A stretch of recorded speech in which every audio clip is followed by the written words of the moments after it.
আসসালামু আলাইকুম ওরহমতুল্লাহি ওবরাকাতুহু। প্রিয় ভাই ও বোনেরা, প্রতিদিন ভোরবেলায় ফজরের নামাজ পড়ার পর আপনি কি জানেন এমন একটি ছোট কিন্তু অবিশ্বাস্য শক্তিশালী ওজিফা আছে যা নিয়মিত করলে আল্লাহ সুবহানাহু ওয়া তাআলা আপনাকে সীমাহীন রিজিক দেবেন এবং সমস্ত ঋণের বোঝা হালকা করে দিবেন। ভাবুন তো, একদিন আপনার ব্যাংক ব্যালেন্স খালি, দেনার চাপে মন ভেঙে যাচ্ছে, আর ঠিক সেই সময় আল্লাহ রহমতে এক অলৌকিক দরজা খুলে গেল, যেখানে রিজিকের স্রোত নেমে এলো আপনার ঘরে, আর ঋণগুলো একে একে মিটে যেতে লাগল। এটাই আল্লাহ কুদরতি ব্যবস্থা। আর এই ভিডিওতে আমরা জানব সেই গোপন আমলটি। আপনি কি বর্তমানে কোনো ঋণের চাপে আছেন অথবা রিজিকের সংকটে ভুগছেন? তাহলে কমেন্টে লিখুন, হ্যাঁ আমি আছি, বা আলহামদুলিল্লাহ আমি সচ্ছল আছি। চলুন দেখি কতজন ভাই বোন একসাথে দোয়া করতে আগ্রহী। ফজরের পর সময় হল বরকতের সময়। রাসূল সাল্লাল্লাহু আলাইহি ওয়াসাল্লাম বলেন, আল্লাহুম্মা বারিকলি উম্মতি ফি বুকুরিহা, অর্থ, হে আল্লাহ, আমার উম্মতের সকালকে বরকতময় করে দিন। সুনান আবু দাউদ 2606। ফজরের পর মানুষ যখন আল্লাহর স্মরণে থাকে, তখন ফেরেশতারা দোয়া করে যেন তার রিজিকে বরকত হয়। এই সময় মন শান্ত থাকে, পাপ থেকে মুক্ত থাকে এবং দোয়া কবুলের সম্ভাবনা বেশি। তাই আজ আমরা যে উজিফাটি শিখব সেটা ফজরের নামাজের পর ৩৩ বার পড়তে হয়। উজিফা, ইয়া ওয়াহ্হাবু, অর্থ, হে দানশীল আল্লাহ, আপনি দান করুন। এটি আল্লাহর ৯৯ নামের একটি, আসমাউল হুসনা।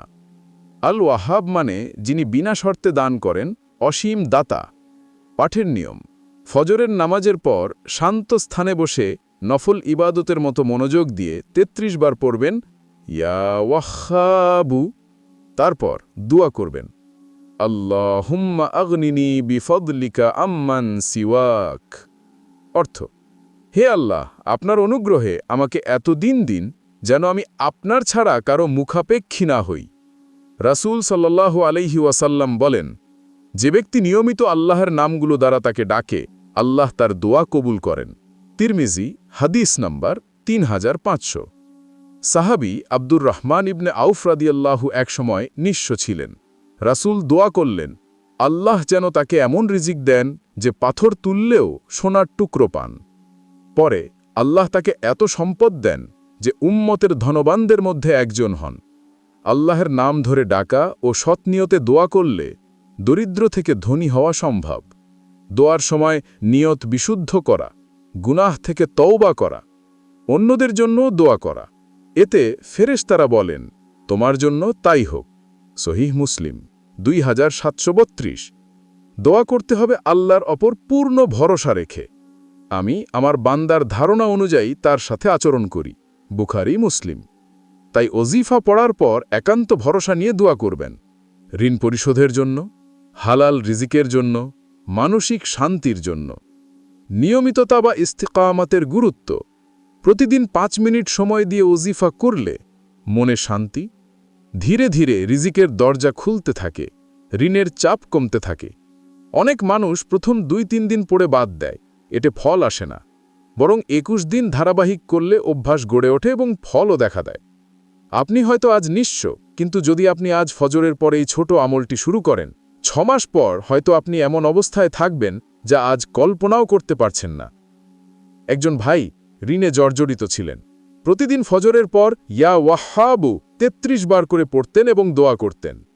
৩ মাসে তিনি এমন একটি ব্যবসার সুযোগ পান যা তার ঋণ পরিশোধ করে এবং তাকে সচ্ছল করে তোলে। আল্লাহকে সুযোগ দিন আপনার জীবনে কাজ করার, আপনার কাজ কেবল চেষ্টা করা। প্রতিদিন ৫ মিনিট সময় দিন, দেখবেন ইনশাআল্লাহ রিজিকের দরজা এমনভাবে খুলবে যা আপনি কল্পনাও করেননি। কমেন্টে লিখুন, আমি আজ থেকেই শুরু করছি, যাতে অন্যরাও অনুপ্রাণিত হয়। ভিডিওটি লাইক করুন, দ্বীন ইসলাম চ্যানেলটি সাবস্ক্রাইব করুন এবং পাশে থাকা বেল আইকনে ক্লিক করুন, যেন এরকম বরকতময় আমল নিয়মিত পেতে পারেন। জাযাকুমুল্লাহু খাইরান। আল্লাহ আমাদের সকলকে হালাল রিজিক, ঋণমুক্ত জীবন এবং বরকতময় সকাল দান করুন। আসসালামু আলাইকুম ওয়া রাহমাতুল্লাহি ওয়া বারাকাতুহু।